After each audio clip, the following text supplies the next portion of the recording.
बहुत यह भयानक बीमारी का इलाज नहीं कोई हजे तक आया तो सारिਆਂ ਦੀ ਟੈਨਸ਼ਨ ਜਿਹੜੀ बरकरार है। पर दूसरे पासे एकदम मते पास करने वो किड्डे क जायज़ ने। सिर्फ गौरमेंट अपनी रिस्पॉन्सिबिलिटी छड्ड के दूजे पासे आ रही है। तो जे मैं तुहानूं सिविल हस्पताल की गल दसां तो तकरीबन 5 करोड़ रुपया महीने का वो खर्चते हैं। सो 3 महीनों के 15 करोड़ रुपया उन्होंने सिर्फ 250 मरीजों के उत्ते लाता। असी क्लीनिकल एस्टैबलिशमेंट बिल जिहड़ा एक्ट है ये आउण दे नाल इलाज महंगा होएगा, लोगों का डॉक्टरों प्रति होर जिहड़ा फासला वधेगा। तुसी मैनूं एक गल दसो भी तुसी फीस जिहड़ी है 8 लाख रुपया सिर्फ कॉलेज की ट्यूशन फीस करती एक कोर्स की MBBS के। जिहड़े ब्रिलियंट ब्रेनस ने जिहड़े बच्चे शाइन कर सकते हैं, कल हो सकता साडे मुल्क नूं जिहड़े अच्छे डॉक्टर बन सकते हैं उन्हां नूं तां अज असीं एजुकेशन तो ही वांझे करता। सब जिहड़ा एक्ट पास किया गया किते लगदा तां नहीं कि सरकार जिहड़ी आ वो अपणियां नलायकीयां जिहड़ियां ਉਹ छुपाउण ਦੇ ਲਈ एक्ट पास कर रही भी ध्यान डिवर्ट हो जाए। ਅਸੀਂ ਪੇਸ਼ੈਂਟ ਨੂੰ ਤਾਂ ਨਹੀਂ ਕਹਿੰਦੇ ਤੁਸੀਂ ਆਪਣਾ ਗਵਰਨਮੈਂਟ ਸੈਟਅਪ ਦਾ ਮਨਿਆਰ ਵਧਾ ਲਓ, ਤੁਸੀਂ ਉਹਨੂੰ ਇੰਨਾ ਉੱਚਾ ਕਰ ਲਓ ਕਿ ਪੇਸ਼ੈਂਟ ਸਾਡੇ ਕੋਲ ਆਵੇ ਹੀ ਨਾ। ਜੇ ਮੰਨ ਲਓ ਸਿਵਲ ਹਸਪਤਾਲ ਦੇ ਵਿੱਚ ਸਾਰਾ ਕੁਝ ਮਿਲਦਾ ਹੋਵੇ, ਫ੍ਰੀ ਦੇ ਵਿੱਚ ਮਿਲਦਾ ਹੋਵੇ ਤਾਂ ਕੋਈ ਸਾਡੇ ਕੋਲ ਕਿਉਂ ਆਊਗਾ। ਹੁਣ ਜਿਹੜੇ ਹਸਪਤਾਲ 'ਚ ਕਿਤੇ ਵੈਂਟੀਲੇਟਰ ਹੈਗਾ ਜਾਂ ਵੈਂਟੀਲੇਟਰ ਦਾ ਮਾਹਰ ਡਾਕਟਰ ਹੈ, ਉੱਥੇ ਕੋਈ ਵਿਚਾਰਾ ਲੰਗ ਕੈਂਸਰ ਵਾਲਾ ਪਿਆ, ਕੋਈ ਹਾਰਟ ਦਾ ਪੇਸ਼ੈਂਟ ਪਿਆ, ਜੇ ਉਹਦੇ ਵਿੱਚ ਤੁਸੀਂ ਕਰੋਨਾ ਦਾ ਪੇਸ਼ੈਂਟ ਨਾਲ ਦੇ ਬੈੱਡ ਤੇ ਪਾ ਦਿਓਗੇ, ਉਹ ਜਿਹੜੇ 4 ਵਿਚਾਰੇ ਬਾਕੀ ਦੇ ਪਏ ICU 'ਚ ਉਹਨਾਂ ਦਾ ਕੀ ਕਸੂਰ ਹੈ। ਮੰਨ ਲਓ ਉਹਨੂੰ ਮੇਰੇ ਹਸਪਤਾਲ ਦੀ ਲੋੜ ਹੈ, ਉਹ ਲੈ ਲੈਣ, ਮੇਰੇ ਸਟਾਫ ਨੂੰ ਤਨਖਾਹ ਦੇ ਦੇਣ, ਮੇਰੀਆਂ ਕਿਸ਼ਤਾਂ ਦੇ ਦੇਣ, ਮੇਰਾ ਬਿਜਲੀ ਦਾ ਬਿੱਲ ਦੇ ਦੇਣ, ਅਸੀਂ ਸਰਵਿਸ ਕਰਨ ਨੂੰ ਤਿਆਰ ਹਾਂ।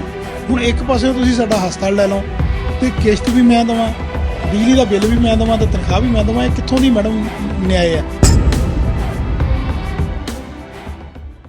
सत श्री अकाल, ट्रू ਸਕੂਪ देख रहे तमाम दर्शकों का स्वागत है। मैं कीर्ति ते खास गलबात करने के लिए क्योंकि जदों का कोरोना वायरस का करੋਪ ਜਿਹੜਾ लगातार ਵੱਧਦਾ ਜਾ ਰਿਹਾ, ਚਾਹੇ ਜੇ ਅਸੀਂ ਜਲੰਧਰ ਦੀ ਗੱਲ ਕਰੀਏ ਜਾਂ ਹੋਰ ਜ਼ਿਲ੍ਹਿਆਂ ਦੀ ਗੱਲ ਕਰੀਏ ਤੇ ਲਗਾਤਾਰ ਇਜ਼ਾਫਾ ਹੀ ਹੋ ਰਿਹਾ ਕੋਰੋਨਾ ਵਾਇਰਸ ਨੂੰ ਲੈ ਕੇ। ਪੇਸ਼ੈਂਟਸ ਵੱਧ ਰਹੇ ਨੇ ਤੇ ਚਿੰਤਾ ਵੀ ਜਿਹੜੀ ਉਹ ਜ਼ਿਆਦਾ ਵੱਧ ਰਹੀ ਹੈ। ਪਰ ਹੈਰਾਨੀ ਦੀ ਗੱਲ ਇਹ ਹੈ ਕਿ ਸੂਬੇ ਦੇ ਵਿੱਚ ਲਗਾਤਾਰ ਕੋਰੋਨਾ ਵਾਇਰਸ ਦਾ ਵੀ ਕਰੋਪ ਹੈ ਤੇ ਦੂਸਰੇ ਤਰੀਕੇ ਨਾਲ ਦੇਖਿਆ ਜਾਵੇ ਤੇ ਪੈਰ ਤੇ ਕੋਈ ਨਾ ਕੋਈ ਮਤਾ ਜਿਹੜਾ ਉਹ ਪਾਸ ਕੀਤਾ ਜਾ ਰਿਹਾ, ਚਾਹੇ ਕੋਈ ਐਕਟ ਕਿਸਾਨਾਂ ਨੂੰ ਲੈ ਕੇ ਹੋ ਜਾਂਦਾ ਹੈ ਤੇ ਚਾਹੇ ਡਾਕਟਰਾਂ ਨੂੰ ਲੈ ਕੇ ਆ।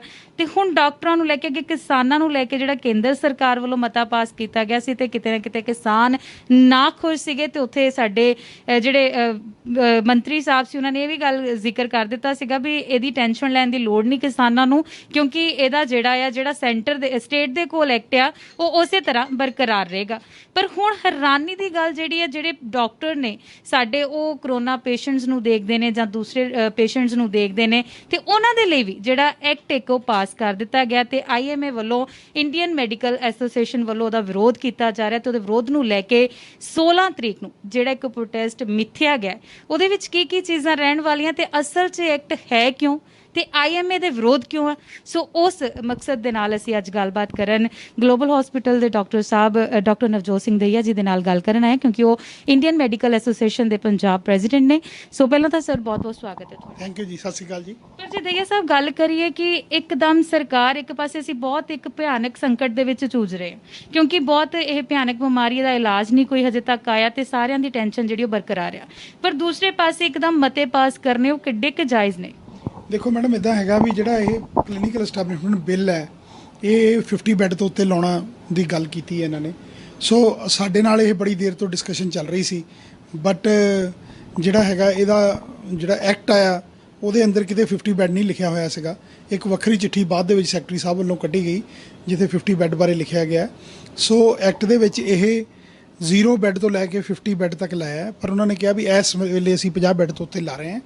ਮੈਂ ਤੁਹਾਨੂੰ ਇਹ ਗੱਲ ਕਹਿਣੀ ਚਾਹੁੰਦਾ ਕਿ ਇਹ ਜਿਹੜੀਆਂ ਸਰਕਾਰ ਦੀਆਂ ਪਾਲਿਸੀਆਂ ਹੈਗੀਆਂ, ਜਿੱਦਾਂ ਕਿ ਕਾਰਪੋਰੇਟ ਸੈਕਟਰ ਨੇ ਰਾਸ਼ਨ ਤੇ ਕਰਿਆਨੇ ਦੀਆਂ ਦੁਕਾਨਾਂ ਬੰਦ ਕਰਾਤੀਆਂ ਸ਼ਹਿਰ 'ਚ, ਸੋ ਇਹ ਕਾਰਪੋਰੇਟ ਸੈਕਟਰ ਦੀ ਇੱਕ ਚਾਲ ਹੈ ਕਿ ਇਹਨਾਂ ਨੂੰ ਇੰਨਾ ਰੈਗੂਲੇਟ ਕਰ ਦਿਓ ਕਿ ਇਹ ਜਿਹੜੇ ਨੇਬਰਹੁੱਡ ਨਰਸਿੰਗ ਹੋਮ ਹੈ, ਜਿਹੜਾ ਕੋਈ ਵਿਚਾਰਾ ਥੋੜ੍ਹਾ ਬਹੁਤਾ ਆਪਣਾ ਘਰ ਉੱਪਰ ਘਰ ਲੈ ਕੇ ਥੱਲੇ ਉਹ ਆਪਣਾ ਨਰਸਿੰਗ ਹੋਮ ਜਾਂ ਕਲੀਨਿਕ ਚਲਾ ਰਿਹਾ, ਉਹਨੂੰ ਬੰਦ ਹੋ ਜਾਊਗਾ। ਸੋ ਇਹਦੇ ਨਾਲ ਕੀ ਹੋਊਗਾ ਕਿ ਜਿਹੜੇ ਹਸਪੀਟਲ ਆਪਣੇ ਆਪ ਨੂੰ ਮੇਨਟੇਨ ਕਰ ਪਾਉਣਗੇ ਉਹਨਾਂ ਦੇ ਖਰਚੇ ਬਹੁਤ ਵੱਧ ਜਾਣਗੇ, ਜਿਹਦੇ ਨਾਲ ਇਲਾਜ ਜਿਹੜਾ ਉਹ ਬਹੁਤ ਮਹਿੰਗਾ ਹੋ ਜਾਊਗਾ। ਜਿਹੜੀ ਦੂਸਰੀ ਗੱਲ ਸਾਨੂੰ ਇਹਦੇ ਵਿੱਚ ਪ੍ਰੋਬਲਮ ਲੱਗੀ ਉਹ ਇਹ ਹੈ ਕਿ ਇਹਨੂੰ ਕਰੋਨਾ ਦਾ ਨਾਮ ਦਿੱਤਾ ਗਿਆ, ਹਾਲਾਂਕਿ ਕਲੀਨਿਕਲ ਐਸਟੈਬਲਿਸ਼ਮੈਂਟ 2010 'ਚ ਆਇਆ ਜਦੋਂ ਕਰੋਨਾ ਨਾਮ ਦੀ ਕੋਈ ਚੀਜ਼ ਹੀ ਹੈ ਨਹੀਂ ਸੀ। ਸੋ ਇਹਦਾ ਕਰੋਨਾ ਨਾਲ ਕੋਈ ਲੈਣਾ ਦੇਣਾ ਨਹੀਂ ਹੈਗਾ।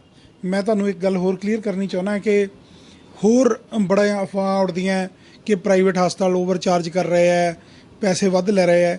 ਮੈਂ ਤੁਹਾਨੂੰ ਇਹ ਗੱਲ ਦੱਸਣੀ ਚਾਹੁੰਦਾ ਕਿ ਜਿੱਦਾਂ ਜਲੰਧਰ ਸ਼ਹਿਰ ਦੇ ਵਿੱਚ ਇੱਕ ਵੀ ਪ੍ਰਾਈਵੇਟ ਹਸਪਤਾਲ ਕਰੋਨਾ ਦਾ ਇਲਾਜ ਨਹੀਂ ਕਰ ਰਿਹਾ। ਸੋ ਜੇ ਅਸੀਂ ਇਲਾਜ ਹੀ ਨਹੀਂ ਕਰ ਰਹੇ ਅਸੀਂ ਪੈਸੇ ਕਿੱਥੋਂ ਲਵਾਂਗੇ? ਸੋ ਇਹ ਸਿਰਫ ਗੌਰਮੈਂਟ ਆਪਣੀ ਰਿਸਪੌਂਸਿਬਿਲਟੀ ਛੱਡ ਕੇ ਦੂਜੇ ਪਾਸੇ ਆ ਰਹੀ ਹੈ। ਮੈਂ ਤੁਹਾਨੂੰ ਇਹ ਗੱਲ ਦੱਸਣੀ ਚਾਹੁੰਦਾ ਕਿ ਜਲੰਧਰ ਦੇ ਵਿੱਚ ਕੁੱਲ ਮਾਮਲੇ ਹਜੇ ਤੱਕ 300 ਦੇ ਆਸ-ਪਾਸ ਹੋਏ, ਜਿਹਦੇ 'ਚੋਂ ਤਕਰੀਬਨ 50 ਮਰੀਜ਼ਾਂ ਨੇ ਸਾਡਾ ਜਿਹੜਾ IMA ਦੀ ਫੈਸਿਲਿਟੀ ਹੈ ਉੱਥੇ ਇਲਾਜ ਕਰਾਇਆ। ਸੋ 250 ਪੇਸ਼ੈਂਟ ਟੋਟਲ ਸਿਵਲ ਹਸਪਤਾਲ 'ਚ ਰਿਹਾ ਪਿਛਲੇ 3 ਮਹੀਨਿਆਂ 'ਚ। ਤੇ ਜੇ ਮੈਂ ਤੁਹਾਨੂੰ ਸਿਵਲ ਹਸਪਤਾਲ ਦੀ ਗੱਲ ਦੱਸਾਂ ਤੇ ਤਕਰੀਬਨ 5 ਕਰੋੜ ਰੁਪਈਆ ਮਹੀਨੇ ਦਾ ਉਹ ਖਰਚਦੇ ਨੇ। ਸੋ 3 ਮਹੀਨਿਆਂ ਦੇ ਵਿੱਚ 15 ਕਰੋੜ ਰੁਪਈਆ ਉਹਨਾਂ ਨੇ ਸਿਰਫ 250 ਮਰੀਜ਼ਾਂ ਦੇ ਉੱਤੇ ਲਾਤਾ। ਜੇ ਇਹਦੀ ਤੁਸੀਂ ਔਸਤ ਕੱਢੋਗੇ ਤਾਂ ਕਈ ਲੱਖਾਂ 'ਚ ਪਹੁੰਚੂਗੀ। ਸੋ ਪ੍ਰੋਬਲਮ ਕੀ ਹੈ ਕਿ ਕਿਸੇ ਨੂੰ ਐਲੀਗੇਟ ਕਰਦੇ ਹੋ।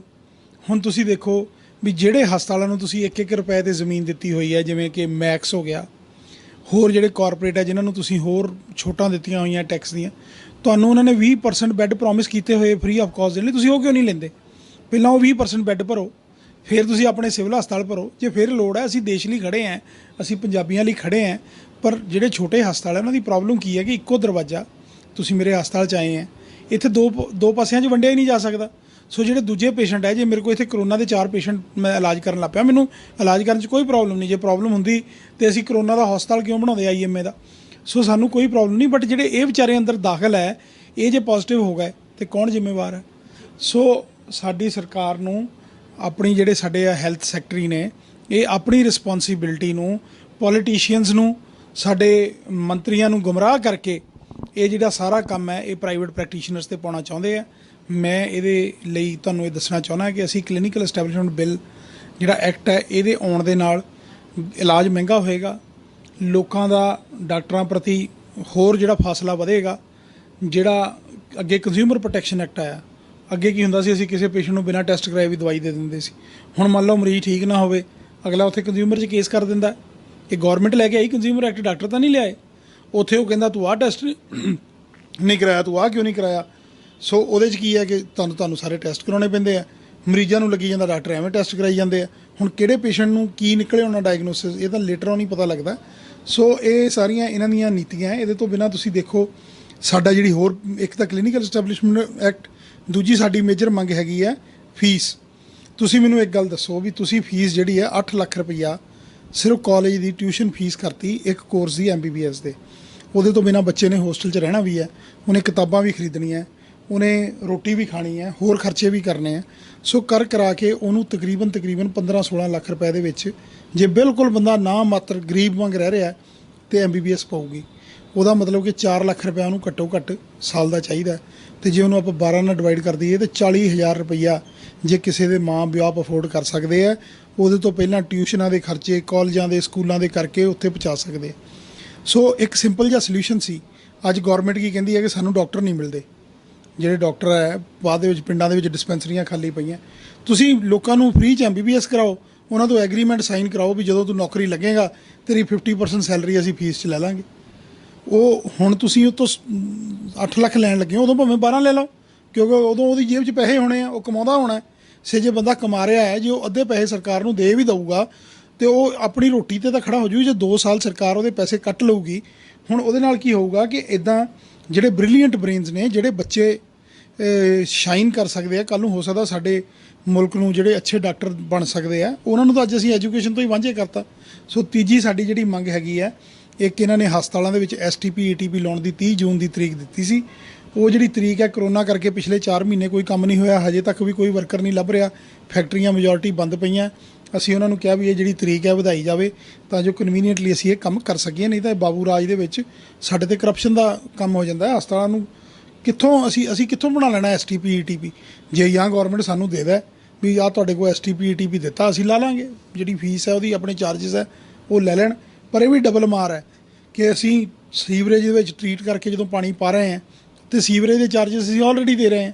ਔਰ ਸ਼ਹਿਰ ਦੇ ਸੀਵਰੇਜ ਦੇ ਉੱਤੇ ਟ੍ਰੀਟਮੈਂਟ ਪਲਾਂਟ ਪਹਿਲਾਂ ਹੀ ਲੱਗਾ ਹੋਇਆ। ਜੇ ਤੁਹਾਡੇ ਤੋਂ ਆਪਣਾ ਚੱਲਦਾ ਹੈ ਤੇ ਤੁਸੀਂ ਲੋਕਾਂ ਨੂੰ ਕਿਉਂ ਅਲਟੀਮੇਟਲੀ ਜੇ ਹਸਪਤਾਲ ਦਾ ਖਰਚਾ ਹੋਣਾ ਐਸਟੀਪੀ ਈਟੀਪੀ ਤੋਂ ਕਿੱਥੇ ਪੈਣਾ? ਉਹ ਪੇਸ਼ੈਂਟ ਤੇ ਪੈਣਾ। ਇਹ ਬੇਸਿਕਲੀ ਕਿਸੇ ਨੇ ਆਪਣੀ ਜੇਬ 'ਚੋਂ ਤਾਂ ਲਾਉਣਾ ਨਹੀਂ।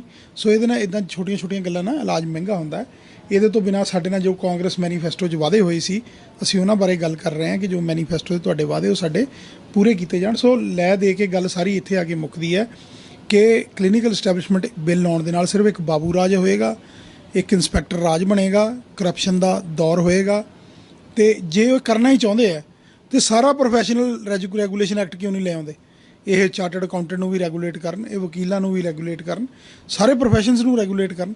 ਇਹਦਾ ਮਤਲਬ ਇਹ ਹੈ ਕਿ ਇੱਕ ਡਾਕਟਰ ਹੈ ਵਿਚਾਰੇ ਕੁਝ ਕਹਿੰਦੇ ਨਹੀਂ ਤੇ ਇਹਨਾਂ ਨੂੰ ਤੁਸੀਂ ਲੈ ਆਓ। ਜੇ ਤੁਹਾਡੇ ਕੋਈ ਮਨ ਦੇ ਵਿੱਚ, ਕਿਉਂਕਿ ਜਿਹੜੀ ਸਾਡੇ ਡਾਕਟਰ ਨੇ, ਇਹ ਪੰਜਾਬ ਮੈਡੀਕਲ ਕਾਉਂਸਲ ਜਿਹੜੀ ਸਾਨੂੰ ਡਿਗਰੀ ਦਿੰਦੀ ਰਜਿਸਟਰ ਕਰਨ ਦੀ ਅਲਾਓ ਕਰਦੀ ਹੈ, ਉਹਦੇ ਕੋਲ ਆਲਰੇਡੀ ਰੈਗੂਲੇਟਡ ਹੈ। ਸੋ ਤੁਸੀਂ ਸਾਨੂੰ ਹੋਰ ਰੈਗੂਲੇਟ ਕਰਕੇ ਕੀ ਲੈਣਾ ਹੈ? ਗੱਲ ਸਮਝ ਤੋਂ ਬਾਹਰ ਹੈ। ਜੀ ਡਾਕਟਰ ਸਾਹਿਬ, ਤੁਸੀਂ ਜ਼ਿਕਰ ਕੀਤਾ ਕਿ ਇਹਨਾਂ ਨੇ ਮੈਡੀਕਲ ਫੀਸਾਂ ਜਿਹੜੀਆਂ ਉਹ ਵਧਾ ਦਿੱਤੀਆਂ, ਪਰ ਓਪੀ ਸੋਨੀ ਹੋਰੀ ਤਾਂ ਕਹਿੰਦੇ ਤੁਹਾਡੇ ਲਈ ਤਾਂ ਬਹੁਤ ਜ਼ਿਆਦਾ ਹੀ ਲੱਗੀ, ਤੁਹਾਨੂੰ ਲੱਗੀ ਪਰਸਨਲੀ ਮੈਨੂੰ ਲੱਗਦਾ ਕਿ ਫੀਸ ਜ਼ਿਆਦਾ ਰੱਖਦੀ, ਪਰ ਓਪੀ ਸੋਨੀ ਸਾਹਿਬ ਤਾਂ ਕਹਿੰਦੇ ਵੀ ਬਹੁਤ ਮਾਮੂਲੀ ਜੀ ਫੀਸ ਵਧਾਈ ਹੈ, ਜ਼ਿਆਦਾ ਨਹੀਂ ਵਧਾਈ, ਕੱਲਾ 77% ਹੀ ਹੈ। ਉਹਦੇ 'ਚ ਕੀ ਹੁੰਦਾ?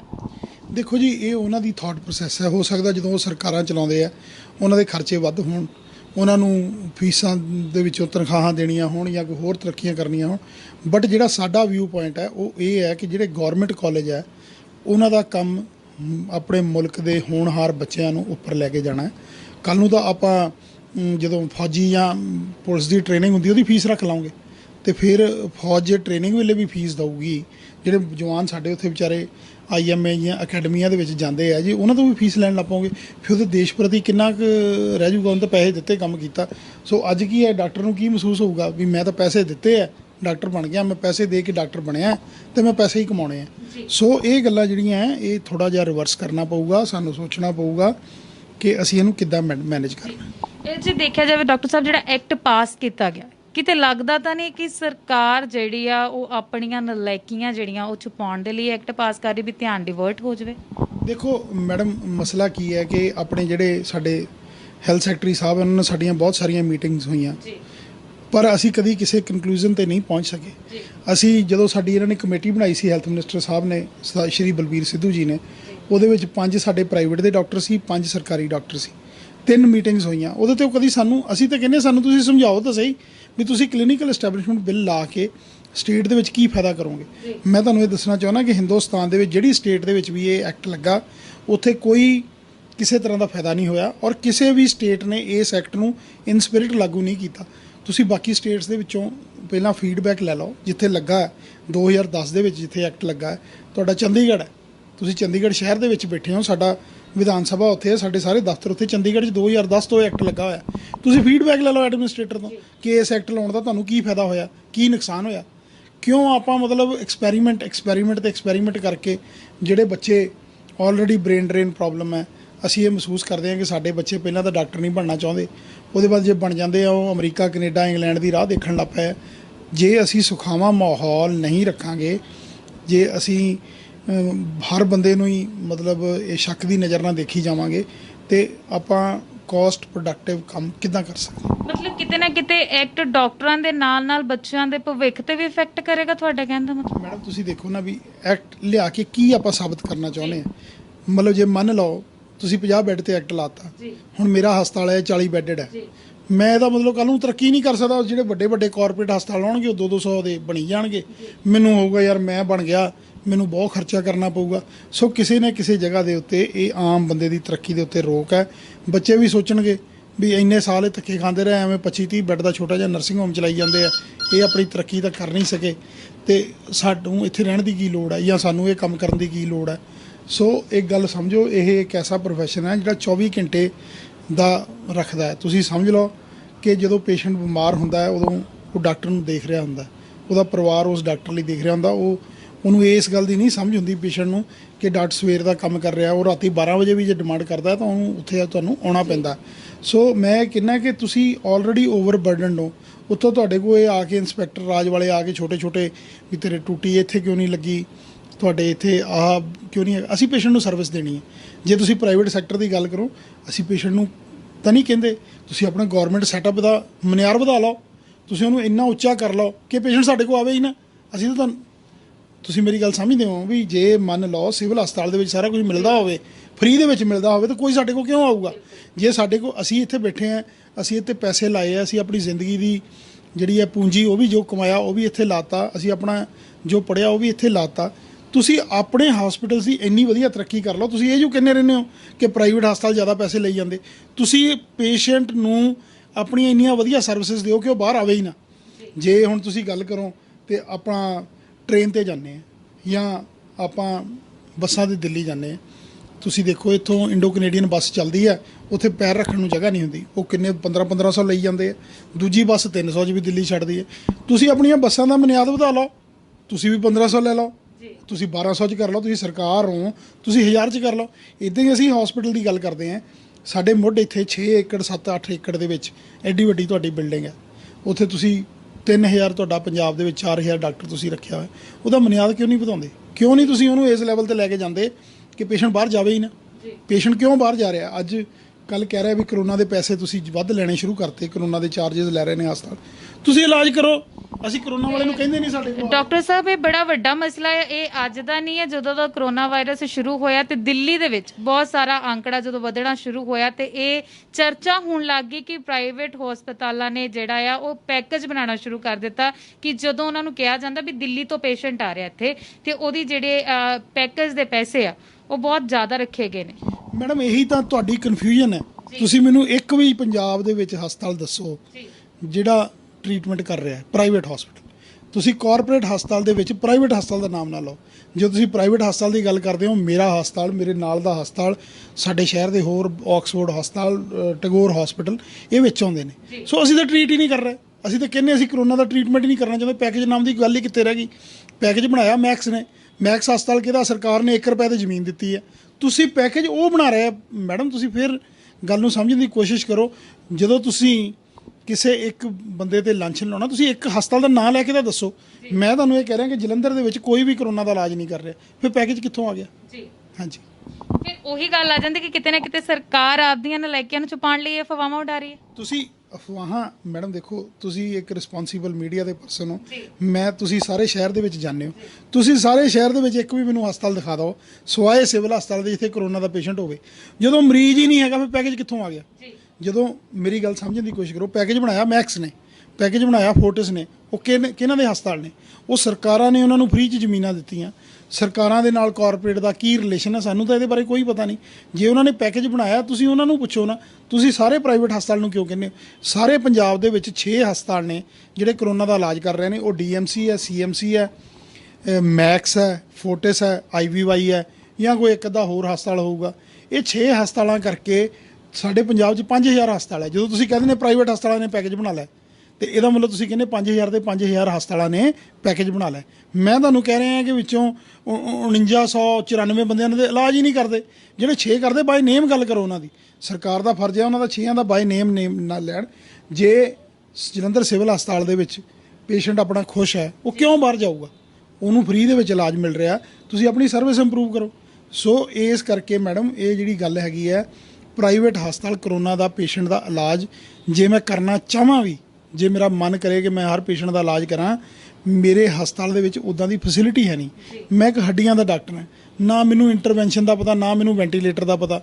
ਹੁਣ ਜਿਹੜੇ ਹਸਪਤਾਲ 'ਚ ਕਿਤੇ ਵੈਂਟੀਲੇਟਰ ਹੈਗਾ ਜਾਂ ਵੈਂਟੀਲੇਟਰ ਦਾ ਮਾਹਰ ਡਾਕਟਰ ਹੈ, ਉੱਥੇ ਕੋਈ ਵਿਚਾਰਾ ਲੰਗ ਕੈਂਸਰ ਵਾਲਾ ਪਿਆ, ਕੋਈ ਹਾਰਟ ਦਾ ਪੇਸ਼ੈਂਟ ਪਿਆ, ਜੇ ਉਹਦੇ ਵਿੱਚ ਤੁਸੀਂ ਕਰੋਨਾ ਦਾ ਪੇਸ਼ੈਂਟ ਨਾਲ ਦੇ ਬੈੱਡ ਤੇ ਪਾ ਦਿਓਗੇ, ਉਹ ਜਿਹੜੇ 4 ਵਿਚਾਰੇ ਬਾਕੀ ਦੇ ਪਏ ICU 'ਚ, ਉਹਨਾਂ ਦਾ ਕੀ ਕਸੂਰ ਹੈ? ਕਿਉਂਕਿ ਸਾਡੇ ਹਸਪਤਾਲ ਏਡੇ ਵੱਡੇ ਕਦੀ ਇਹਨਾਂ ਨੇ ਬਣ ਹੀ ਨਹੀਂ ਦਿੱਤੇ ਕਿ ਅਸੀਂ ਇੱਦਾਂ ਪਿਮਸ ਪਿਆ ਹੈ, ਐਡਾ ਵੱਡਾ ਹਸਪਤਾਲ ਹੈ, ਸਰਕਾਰ ਦੀ ਆਪਣੀ ਜਗ੍ਹਾ ਹੈ, ਤੁਸੀਂ ਇਹਨਾਂ ਨੂੰ ਲੀਜ਼ ਤੇ ਦਿੱਤੀ ਹੋਈ ਹੈ, ਤੁਸੀਂ ਸਾਰਾ ਟੇਕ ਓਵਰ ਕਰ ਲਓ। ਤੁਸੀਂ ਮਤਲਬ ਇੱਕ ਉਹ ਮਾੜੇ ਨੂੰ ਕਿਉਂ ਡਰਾਈ ਜਾਂਦੇ ਹੋ? ਹਰ ਮਾੜੇ ਬੰਦੇ ਨੂੰ ਤੁਸੀਂ ਕਿਉਂ ਅੱਖਾਂ ਦਿਖਾ ਕੇ ਡਰਾਉਣ ਦੀ ਕੋਸ਼ਿਸ਼ ਕਰ ਰਹੇ ਹੋ? ਸੋ ਮੈਂ ਹੱਥ ਬੰਨ੍ਹ ਕੇ ਬੇਨਤੀ ਕਰਦਾ ਸਰਕਾਰ ਅੱਗੇ, ਕਲੀਅਰ ਕੱਟ ਪਾਲਿਸੀ ਬਣਾਉਣ। ਮੰਨ ਲਓ ਉਹਨੂੰ ਮੇਰੇ ਹਸਪਤਾਲ ਦੀ ਲੋੜ ਹੈ, ਉਹ ਲੈ ਲੈਣ, ਮੇਰੇ ਸਟਾਫ ਨੂੰ ਤਨਖਾਹ ਦੇ ਦੇਣ, ਮੇਰੀਆਂ ਕਿਸ਼ਤਾਂ ਦੇ ਦੇਣ, ਮੇਰਾ ਬਿਜਲੀ ਦਾ ਬਿੱਲ ਦੇ ਦੇਣ, ਅਸੀਂ ਸਰਵਿਸ ਕਰਨ ਨੂੰ ਤਿਆਰ ਹਾਂ। ਹੁਣ ਇੱਕ ਪਾਸੇ ਤੁਸੀਂ ਸਾਡਾ ਹਸਪਤਾਲ ਲੈ ਲਓ ਤੇ ਕਿਸ਼ਤ ਵੀ ਮੈਂ ਦੇਵਾਂ, ਬਿਜਲੀ ਦਾ ਬਿੱਲ ਵੀ ਮੈਂ ਦੇਵਾਂ, ਤਾਂ ਤਨਖਾਹ ਵੀ ਮੈਂ ਦੇਵਾਂ, ਇਹ ਕਿੱਥੋਂ ਦੀ ਮੈਡਮ ਨਿਆਏ ਹੈ? ਸੋ ਜੇ ਉਹਨਾਂ ਨੂੰ ਲੋੜ ਹੈ, ਜਿਹੜੇ ਹਸਪਤਾਲ ਦੀ ਉਹਨਾਂ ਨੂੰ ਲੋੜ ਹੈ ਸ਼ਹਿਰ ਦੇ ਵਿੱਚ, ਉਹ ਉਹਨੂੰ ਟੇਕ ਓਵਰ ਕਰ ਲੈਣ। 6 ਮਹੀਨੇ ਚਲਾਉਣਾ ਚਾਹੁੰਦੇ ਚਲਾ ਲੈਣ। ਜੇ ਮੰਨ ਲਓ ਮੇਰੇ ਹਸਪਤਾਲ ਨੂੰ ਕਰੋਨਾ ਲਈ ਟੇਕ ਓਵਰ ਕਰ ਲਿਆ, ਸਾਡੇ ਹਸਪਤਾਲ ਦੇ ਵਿੱਚ ਇੱਕ ਫਿਜ਼ੀਸ਼ੀਅਨ ਹੈ ਜਿਹੜਾ ਕਰੋਨਾ ਨੂੰ ਦੇਖਦਾ, 9 ਦੂਜੇ ਡਾਕਟਰ ਹੈ ਜਿਨ੍ਹਾਂ ਦਾ ਕਰੋਨਾ ਨਾਲ ਕੋਈ ਲੈਣਾ ਦੇਣਾ ਹੀ ਨਹੀਂ। ਨਿਊਰੋ ਸਰਜਨ ਦਾ ਕਰੋਨਾ ਨਾਲ ਕੋਈ ਲੈਣਾ ਦੇਣਾ ਨਹੀਂ, ਕਾਰਡੀਓਲੋਜਿਸਟ ਦਾ ਕੋਈ ਲੈਣਾ ਦੇਣਾ ਨਹੀਂ, ਹੱਡੀਆਂ ਦਾ ਕੋਈ ਲੈਣਾ ਦੇਣਾ ਨਹੀਂ, ਸਰਜਨ ਦਾ ਕੋਈ ਲੈਣਾ ਦੇਣਾ। ਉਹ ਕਿੱਥੇ ਜਾਣਗੇ? ਉਹ ਘਰੇ ਭੁੱਖੇ ਹੋ ਕੇ ਬਹਿ ਜਾਣਗੇ।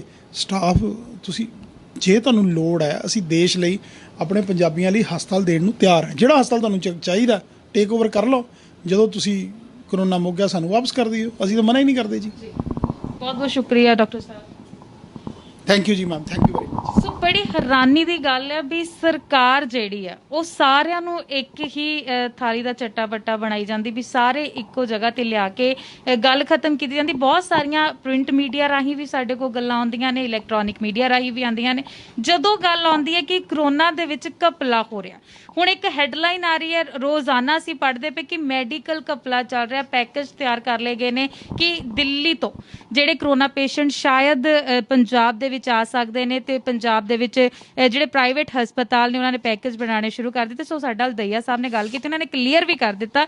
ਪਰ ਹੈਰਾਨੀ ਦੀ ਗੱਲ ਹੈ ਕਿ ਕਿਤੇ ਨਾ ਕਿਤੇ ਸਰਕਾਰ ਆਪਣੀਆਂ ਨਲਾਇਕੀਆਂ ਨੂੰ ਛੁਪਾਉਣ ਦੇ ਲਈ ਇਹ ਚੀਜ਼ਾਂ ਕਰ ਰਹੀ ਹੈ, ਜਾਂ ਫਿਰ ਕਰੋਨਾ ਦੇ ਕਰੋਪ ਦੇ ਵਿੱਚ ਇਹਨਾਂ ਡਾਕਟਰਸ ਦਾ ਵੀ, ਕਿਉਂਕਿ ਪਹਿਲਾਂ ਤਾਂ ਨੌਕਰੀਆਂ ਦਾ ਵਾਅਦਾ ਕਰਦੀ ਸਰਕਾਰ, ਨੌਕਰੀਆਂ ਨਹੀਂ ਮਿਲ ਰਹੀਆਂ, ਕਿ ਇਹਨਾਂ ਨੂੰ ਵੀ ਰੋਜ਼ਗਾਰ ਤੋਂ ਵਾਂਝਾ ਕਰਨਾ ਚਾਹੁੰਦੀ ਹੈ। ਬਹੁਤ ਸਾਰੇ ਸਵਾਲਾਂ ਦੇ ਘੇਰੇ 'ਚ ਜਿਹੜੀ ਸਰਕਾਰ ਆ ਰਹੀ ਹੈ, ਸਾਡੀ ਹੈਲਥ ਮਿਨਿਸਟਰੀ ਆ ਰਹੀ ਹੈ, ਕਿ ਇਹੋ ਜਿਹੀਆਂ ਚੀਜ਼ਾਂ ਕਰਕੇ ਕਿ 10 ਦੇ ਵਿੱਚ ਐਕਟ ਪਾਸ ਹੁੰਦਾ, 10 ਦੇ ਵਿੱਚ ਲਾਗੂ ਹੁੰਦਾ, 18 ਦੇ ਵਿੱਚ ਕਈ ਸਟੇਟਾਂ ਦੇ ਵਿੱਚ ਮਤਾ ਵੀ ਪਾਸ ਹੋ ਜਾਂਦਾ, ਚਾਹੇ ਉਹ ਹਿਮਾਚਲ ਪ੍ਰਦੇਸ਼ ਹੈ, ਚਾਹੇ ਰਾਜਸਥਾਨ ਹੈ, ਉਹਨਾਂ ਵਰਗੇ ਜਿਹੜੇ ਜ਼ਿਲ੍ਹੇ ਜਿਹੜੀਆਂ ਸਟੇਟਾਂ ਨੇ ਉਹ ਲੈ ਤਾਂ ਲੈਂਦੀਆਂ ਨੇ, ਪਰ ਕੀ ਜਿਵੇਂ ਦਈਆ ਸਾਹਿਬ ਨੇ ਕਿਹਾ ਕਿ ਕਦੀ ਉਹਦਾ ਫੀਡਬੈਕ ਲਿਆ, ਕਦੀ ਰਿਵਿਊ ਲਿਆ ਕਿ ਉਹਦੇ ਵਿੱਚ ਉਹ ਚੀਜ਼ਾਂ ਦੇ ਹਾਲਾਤ ਕਿਵੇਂ ਚੱਲ ਰਹੇ ਨੇ, ਕਿ ਜਿਹੜਾ ਇਹ ਮਤਾ ਹੁਣ ਪਾਸ ਹੋ ਰਿਹਾ ਇਸ ਦਾ ਬੱਚਿਆਂ ਤੇ ਵੀ ਇਫੈਕਟ ਪਏਗਾ, ਇਸ ਦਾ ਡਾਕਟਰਾਂ ਤੇ ਵੀ ਇਫੈਕਟ ਪਏਗਾ। ਕੱਲ ਨੂੰ ਡਾਕਟਰ ਪ੍ਰੋਟੈਸਟ ਤੇ ਬੈਠਣਗੇ, ਉਸ ਤੋਂ ਬਾਅਦ ਦੁਬਾਰਾ ਪੂਰਨ ਤੌਰ ਤੇ ਬੰਦ ਕਰਨਗੇ, ਤੇ ਕੀ ਇਸ ਦੇ ਨਾਲ ਮਰੀਜ਼ਾਂ ਨੂੰ ਵੀ ਫਰਕ ਪੈਣ ਵਾਲਾ? ਕਿਉਂ ਨਹੀਂ ਇਹ ਸਰਕਾਰਾਂ ਸੋਚਦੀਆਂ ਇਹ ਮਤਾ ਲਿਆਉਣ ਤੋਂ ਪਹਿਲਾਂ? ਸੋ ਦੇਖਣ ਵਾਲੀ ਗੱਲ ਬੜੀ ਇਹ ਹੋਏਗੀ